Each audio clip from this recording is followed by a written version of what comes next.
Hello friends, super study IQGK ಸ್ವಾಗತ friends. ಇವತ್ತಿನ ಒಂದು ವಿಡಿಯೋದಲ್ಲಿ RRB NTPC, RRB RPF, RRB JE ಮತ್ತು ಟೆಕ್ನಿಷಿಯನ್ ಹುದ್ದೆಗಳಿಗೆ ಯಾರು ಪ್ರಿಪೇರ್ ಆಗುತ್ತಿದ್ದರೆ ಈಗಲೇ ಹೋಗಿ ನಮ್ಮ ಯೂಟ್ಯೂಬ್ ಚಾನಲ್ ಲೈಕ್ ಮಾಡಿ, ಶೇರ್ ಮಾಡಿ, ಸಬ್ಸ್ಕ್ರೈಬ್ ಮಾಡಿ ಮತ್ತು ಮುಂದಿನ ವಿಡಿಯೋಗಳ ನೋಟಿಫಿಕೇಷನ್ಗೆ ಬೆಲ್ ಐಕನನ್ನು ಎನೇಬಲ್ ಮಾಡಿಕೊಳ್ಳಿ ಫ್ರೆಂಡ್ಸ್. ಇವತ್ತಿನ ಒಂದು ವಿಡಿಯೋದಲ್ಲಿ RRB ಪ್ರೀವಿಯಸ್ ಇಯರ್ ಕ್ವಶನ್ ಪೇಪರ್ನಲ್ಲಿ ತೆಗೆದ GK ಪ್ರಶ್ನೋತ್ತರಗಳಾದ ಬೌದ್ಧ ಮತ್ತು ಜೈನ್ GK ಪ್ರಶ್ನೋತ್ತರಗಳ ಬಗ್ಗೆ ನಿಮಗೆ ತಿಳಿಸಿಕೊಡ್ತೇನೆ ಫ್ರೆಂಡ್ಸ್. ಇನ್ನೂ ಯಾರು ನಮ್ಮ ಪಾರ್ಟ್ 1 ವಿಡಿಯೋನ ನೋಡಿದವೋ ಈಗಲೇ ಹೋಗಿ ನೋಡಿ, ಲಿಂಕನ್ನು ಡಿಸ್ಕ್ರಿಪ್ಷನ್ ಬಾಕ್ಸ್ನಲ್ಲಿ ಪ್ರೊವೈಡ್ ಮಾಡಿರ್ತೇನೆ ಫ್ರೆಂಡ್ಸ್. ಇನ್ನು ಟೈಮ್ ವೇಸ್ಟ್ ಮಾಡಿದ ವಿಡಿಯೋನ ಸ್ಟಾರ್ಟ್ ಮಾಡೋಣ ಬನ್ನಿ ಫ್ರೆಂಡ್ಸ್. ಪ್ರಶ್ನೆ 1, ಎರಡನೇ ಬೌದ್ಧ ಪರಿಷತ್ತು ಯಾರ ಆಳ್ವಿಕೆಯಲ್ಲಿ ನಡೆಯಿತು? ಇದಕ್ಕೆ ಸರಿಯಾದ ಉತ್ತರ ಯಾವುದಪ್ಪ ಅಂತಂದ್ರೆ ಕಾಲಶೋಕನ ಆಳ್ವಿಕೆಯಲ್ಲಿ ಎರಡನೇ ಬೌದ್ಧ ಪರಿಷತ್ ನಡೆಯುತ್ತದೆ ಫ್ರೆಂಡ್ಸ್. ಎರಡನೇ ಬೌದ್ಧ ಪರಿಷತ್ತು ವೈಶಾಲಿಯಲ್ಲಿ ನಡೆಯಿತು. ಮೊದಲನೇ ಬೌದ್ಧ ಪರಿಷತ್ ಬಂದ್ಬಿಟ್ಟು ಇದು ರಾಜಗೃಹದಲ್ಲಿ ಅಜಾತಶತ್ರು ಆಳ್ವಿಕೆಯಲ್ಲಿ ನಡೆಯುತ್ತದೆ ಫ್ರೆಂಡ್ಸ್. ಅದೇ ರೀತಿಯಾಗಿ ನಾಲ್ಕನೇ ಬೌದ್ಧ ಪರಿಷತ್ ಬಂದ್ಬಿಟ್ಟು ಕುಂಡಲವನದಲ್ಲಿ ಕಾನಿಷ್ಕನ ಆಳ್ವಿಕೆಯಲ್ಲಿ ನಡೆಯುತ್ತದೆ ಅಂತ ಹೇಳ್ಬೋದು ಫ್ರೆಂಡ್ಸ್.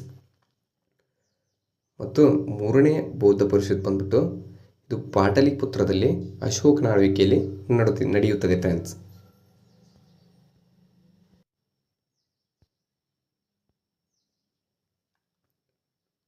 ಪ್ರಶ್ನೆ 2,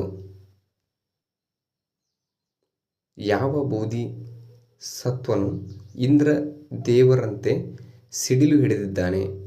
ಇದಕ್ಕೆ ಸರಿಯಾದ ಉತ್ತರ ಯಾವುದಪ್ಪ ಅಂತಂದ್ರೆ ಉತ್ತರ ಬಂದ್ಬಿಟ್ಟು ವಜ್ರಪಾಣಿ ಅಂತ ಹೇಳ್ಬೋದು ಫ್ರೆಂಡ್ಸ್. ಬೋಧಿಸತ್ವನು ಇಂದ್ರ ದೇವರಂತೆ ಸಿಡಿಲು ಹಿಡಿದವನು ಯಾರಪ್ಪ ಅಂತಂದರೆ ವಜ್ರಪಾಣಿ ನೋಡಿ ಫ್ರೆಂಡ್ಸ್. ಬೋಧಿಸತ್ವ ವಜ್ರಪಾಣಿಯು ಹಿಂದೂ ಧರ್ಮದ ದೇವತೆ ಇಂದ್ರನಂತೆ ಗುಡುಗುಗಳನ್ನು ಹಿಡಿದಿದ್ದಾನೆ ಅಂತ ಹೇಳ್ಬೋದು. ಬೌದ್ಧ ಧರ್ಮದಲ್ಲಿ ಮಂಚುಶ್ರೀ ಅವರು 10 ಪರಮಿತಗಳನ್ನು ವಿವರಿಸುವ ಪುಸ್ತಕಗಳನ್ನು ಹೊಂದಿದ್ದಾರೆ ಫ್ರೆಂಡ್ಸ್.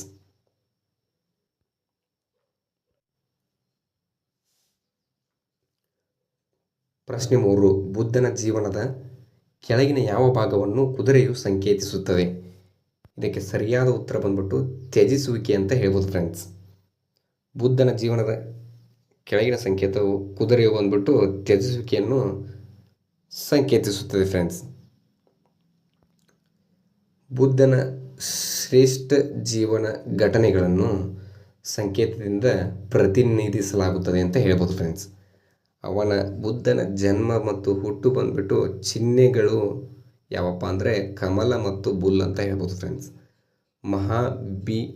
ನಿಷ್ಕಮನ ಅಂದರೆ ತ್ಯಾಗ ಬಂದ್ಬಿಟ್ಟು ಚಿಹ್ನೆಗಳು ಕುದುರೆ ತಿಳಿಸುತ್ತದೆ ಫ್ರೆಂಡ್ಸ್. ಧರ್ಮ ಚಕ್ರ ಪ್ರವರ್ತನ ಅಂದರೆ ಮೊದಲ ಉಪದೇಶ ಬಂದ್ಬಿಟ್ಟು ಅದು ಕೂಡ ಚಿಹ್ನೆಗಳು ಬಂದ್ಬಿಟ್ಟು ಚಕ್ರ ಅಂತ ಹೇಳ್ಬೋದು ಫ್ರೆಂಡ್ಸ್.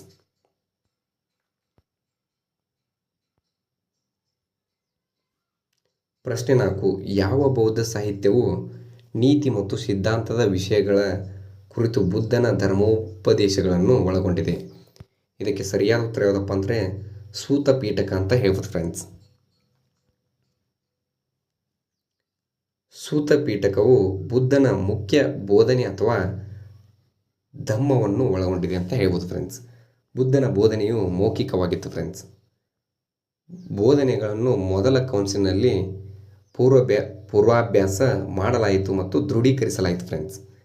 ವಿನಯ ಪೀಠಕವು ಸನ್ಯಾಸಿಗಳು ಮತ್ತು ಸನ್ಯಾಸಿಗಳ ಜೀವನಕ್ಕೆ ಅನ್ವಯವಾಗುವ ನಡವಳಿಕೆ ಮತ್ತು ಶಿಸ್ತಿನ ನಿಯಮಗಳನ್ನು ಒಳಗೊಂಡಿತ್ತು ಅಂತ ಹೇಳ್ಬೋದು ಫ್ರೆಂಡ್ಸ್.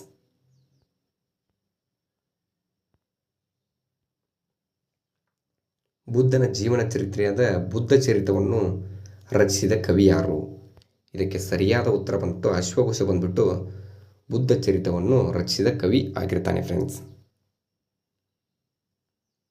ಅಶ್ವಘೋಷ ಒಬ್ಬ ದಾರ್ಶನಿಕ ಮತ್ತು ಕವಿಯಾಗಿದ್ದು ಕಾಳಿದಾಸ 5ನೇ ಶತಮಾನದಲ್ಲಿ ಬಂದ್ಬಿಟ್ಟು ಮೊದಲ ಭಾರತದ ಶ್ರೇಷ್ಠ ಕವಿ ಎಂದೇ ಪರಿಗಣಿಸಲಾಗಿದೆ ಫ್ರೆಂಡ್ಸ್. ಅಶ್ವಘೋಷನು ಕಾನಿಷ್ಕನ ಆಸ್ಥಾನವನ್ನು ಅಲಂಕರಿಸಿದ ಫ್ರೆಂಡ್ಸ್. ಅದೇ ರೀತಿಯಾಗಿ ಬೌದ್ಧ ಧರ್ಮದಲ್ಲಿ ಪಾಲಿ ಭಾಷೆಯ ಸಾಹಿತ್ಯವನ್ನು ಜನಪ್ರಿಯವಾಗಿದ್ದರೂ ಕೂಡ ಅಶ್ವಘೋಷನು ಶಾಸ್ತ್ರೀಯ ಸಂಸ್ಕೃತದಲ್ಲಿ ಬರೀತಾನೆ ಫ್ರೆಂಡ್ಸ್.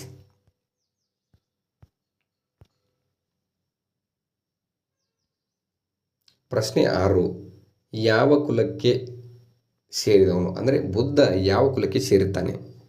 ಇದಕ್ಕೆ ಸರಿಯಾದ ಉತ್ತರ ಯಾವುದಪ್ಪ ಅಂತಂದರೆ ಶಕ್ಯ ಕುಲಕ್ಕೆ ಬುದ್ಧನು ಸೇರಿರ್ತಾನೆ ಫ್ರೆಂಡ್ಸ್.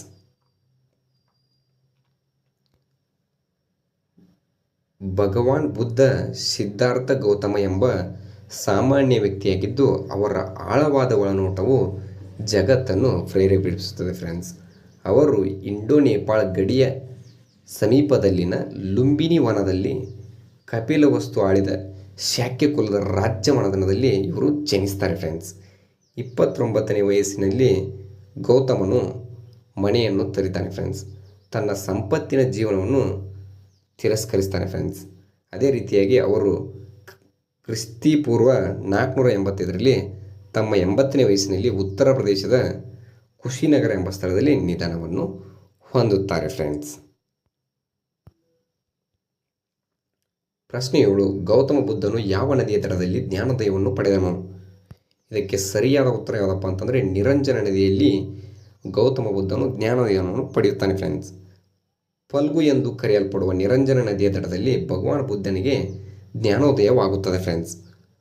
ಅವರು ಬೋಧಿ ವೃಕ್ಷ ಎಂದು ಪ್ರಸಿದ್ಧವಾದ ಅಶ್ವತ್ಥ ಮರದ ಕೆಳಗೆ ಜ್ಞಾನೋದಯವನ್ನು ಪಡೆಯುತ್ತಾರೆ ಫ್ರೆಂಡ್ಸ್. ಈ ಸ್ಥಳವು ಬಿಹಾರದ ರಾಜ್ಯದ ಗಯಾ ಜಿಲ್ಲೆಯ ಬೋಧಗಯ ಆಗಿತ್ತು ಫ್ರೆಂಡ್ಸ್. ಪ್ರಶ್ನೆ 8. ಜೈನ್ ಧರ್ಮದ ಈ ಕೆಳಗಿನ ಯಾವ ತತ್ವಗಳನ್ನು ಮಹಾವೀರನನ್ನು ಸೇರಿಸಿದನು? ಅಂದರೆ ಮಹಾವೀರನು ಯಾವ ತತ್ವಗಳನ್ನು ಸೇರ್ತಾನೆ ಫ್ರೆಂಡ್ಸ್ ಅಂತ ಕೇಳಿದ್ದಾರೆ ಫ್ರೆಂಡ್ಸ್. ಇದಕ್ಕೆ ಸರಿಯಾದ ಉತ್ತರ ಬಂದ್ಬಿಟ್ಟು ಬ್ರಹ್ಮಚಾರ್ಯನ್ನು ತತ್ವವನ್ನು ಮಹಾವೀರನು ಸೇರುತ್ತಾನೆ ಫ್ರೆಂಡ್ಸ್.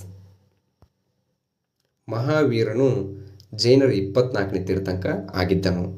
5ನೇ ತತ್ವವನ್ನು ಬ್ರಹ್ಮಚಾರ್ಯ ಮಹಾವೀರನು ಸೇರಿಸಿದರು ಮತ್ತು 4 ಅವರ ಪೂರ್ವಜರ ಬೋಧನೆಗಳು ಆಗಿತ್ತು ಫ್ರೆಂಡ್ಸ್. ಜೈನ್ ಧರ್ಮದ 5 ತತ್ವಗಳು ಯಾವಪ್ಪ ಅಂತಂದರೆ ಸತ್ಯ, ಅಹಿಂಸೆ, ಆಸ್ತೇಯ, ಅಪರಿಗ್ರಹ, ಬ್ರಹ್ಮಚಾರ್ಯ ಅಂತ ಹೇಳ್ಬೋದು ಫ್ರೆಂಡ್ಸ್. ಪ್ರಶ್ನೆ 9. ಯಾವ ನದಿಯ ದಂಡೆಯಲ್ಲಿ ಮಹಾವೀರನು ಕೈವಲ್ಯವನ್ನು ಪಡೆದನು? ಇದಕ್ಕೆ ಸರಿಯಾದ ಉತ್ತರ ಯಾವುದಪ್ಪ ಅಂತಂದರೆ ಋಜುಪಾಲಿಕ ಅಂತ ಹೇಳ್ಬೋದು ಫ್ರೆಂಡ್ಸ್. ಮಹಾವೀರನು ರಾಜಕ್ಷತ್ರಿಯ ಕುಟುಂಬದ ರಾಜ್ಯ ಸಿದ್ಧಾರ್ಥ ಮತ್ತು ರಾಣಿ ತ್ರಿಶಿಲಾದೇವಿಗೆ ಇವನು ಜನಿಸ್ತಾನೆ ಫ್ರೆಂಡ್ಸ್. ಮಹಾವೀರನು ಕ್ರಿಸ್ತಿ ಪೂರ್ವ 540ರಲ್ಲಿ ಜನಿಸಿದನು. ವೈಶಾಲಿ ಸಮೀಪದ ಕುಂದಗ್ರಾಮ ಎಂಬುದಲ್ಲಿ ಇವನು ಜನಿಸ್ತಾನೆ ಫ್ರೆಂಡ್ಸ್. ಮಹಾವೀರನ ಜನ್ಮಸ್ಥಳದಿಂದ ಇದು ಕುಂದಗ್ರಾಮ ಪ್ರಸಿದ್ಧಿಯಾಗಿದೆ ಫ್ರೆಂಡ್ಸ್. ಮಹಾವೀರನಿಗೆ 12 ವರ್ಷಗಳ ಕಠಿಣ ತಪಸ್ಸಿನ ನಂತರ ಅವರಿಗೆ ಜ್ಞಾನೋದಯವಾಯಿತು ಅಂತ ಹೇಳ್ಬೋದು ಫ್ರೆಂಡ್ಸ್. ಪ್ರಶ್ನೆ 10. ಕೆಳಗಿನಲ್ಲಿ ಯಾವುದು ಪ್ರಸಿದ್ಧ ಜೈನ ದೇವಾಲಯವಾಗಿದೆ? ಇದಕ್ಕೆ ಸರಿಯಾದ ಉತ್ತರ ಬಂದ್ಬಿಟ್ಟು ದಿಲ್ವಾರ ದೇವಾಲಯ ಬಂದ್ಬಿಟ್ಟು ಇದು ಪ್ರಸಿದ್ಧ ಜೈನರ ದೇವಾಲಯ ಅಂತ ಹೇಳ್ಬೋದು ಫ್ರೆಂಡ್ಸ್. ದಿಲ್ವಾರ ದೇವಾಲಯವು ಭಾರತದಲ್ಲಿನ ಪ್ರಸಿದ್ಧ ಜೈನ ದೇವಾಲಯವಾಗಿದೆ. ಇದು ರಾಜಸ್ಥಾನದ ಏಕೈಕ ಗಿರಿಧಾಮವಾಗಿದ್ದು ಸಿರೋಹಿ ಜಿಲ್ಲೆಯ ಮೌಂಟ್ ಅಬು ಬಳಿ ಇದು ಕಂಡುಬರ್ತದೆ ಫ್ರೆಂಡ್ಸ್. ಇದನ್ನು 11-16ನೇ ಶತಮಾನದ ನಡುವೆ ನಿರ್ಮಿಸಲಾಗಿದೆ ಅಂತ ಹೇಳ್ಬೋದು ಫ್ರೆಂಡ್ಸ್. ಪ್ರಶ್ನೆ 11. ಮಹಾವೀರನ ಮಗಳ ಪತಿ ಯಾರು? ಇದಕ್ಕೆ ಸರಿಯಾದ ಉತ್ತರ ಯಾವುದಪ್ಪ ಅಂತಂದರೆ ಜಮಾಲಿ ಅಂತ ಹೇಳ್ಬೋದು ಫ್ರೆಂಡ್ಸ್. ಮಹಾವೀರನ ಮಗಳ ಪತಿ ಬಂದ್ಬಿಟ್ಟು ಜಮಾಲಿ ನೋಡಿ ಫ್ರೆಂಡ್ಸ್. ಜಮಾಲಿ ಮಹಾವೀರನ 1ನೇ ಶಿಷ್ಯ ಅಂತ ಹೇಳ್ಬೋದು. ಸ್ಥೂಲಭದ್ರನು ಅವರು ಜೈನ್ ಧರ್ಮದ ಶ್ವೇತಾಂಬರ ಪಂಥದ ಸ್ಥಾಪಕರು ಆಗಿದ್ದರು ಅಂತ ಹೇಳ್ಬೋದು. ಭದ್ರಭಾವ ಬಂದ್ಬಿಟ್ಟು ಇವರು ಜೈನ್ ಧರ್ಮದ ದಿಗಂಬರ ಪಂಥದ ಸ್ಥಾಪಕರಾಗಿದ್ದರು ಅಂತ ಹೇಳ್ಬೋದು. ಮಹಾವೀರನ ಜನ್ಮಸ್ಥಳ ಬಂದ್ಬಿಟ್ಟು ಬಿಹಾರದ ವೈಶಾಲಿ ಬಳಿಯ ಕುಂದಗ್ರಾಮ ನೋಡಿ ಫ್ರೆಂಡ್ಸ್.